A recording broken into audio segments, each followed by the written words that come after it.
आपको अपडेट कर रहे हैं साहिवाल से, जहां साहिवाल के नवाही इलाका 69-4R में पीटीआई के यूसी चेयरमैन इजराज खान का खवातीन पर मुबैना तशद्दुद और नाजायज़ ज़मीन पर कब्ज़ा।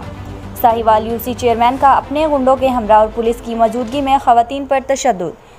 आपको एक बार फिर बताते चलें, साहिवाल के नवाही इलाका 69-4R में पीटीआई के यूसी चेयरमैन इजराज खान का खवातीन पर मुबैना तशद्दुद और नाजायज़ ज़मीन पर कब्ज़ा। साहिवाल यूसी चेयरमैन का अपने गुंडों के हमरा और पुलिस की मौजूदगी में खवातीन पर तशद्दुद। वीडियो ANY न्यूज़ को मौसूल हो गई है। Rana Alamgir, senior reporter ANY news Sahiwal.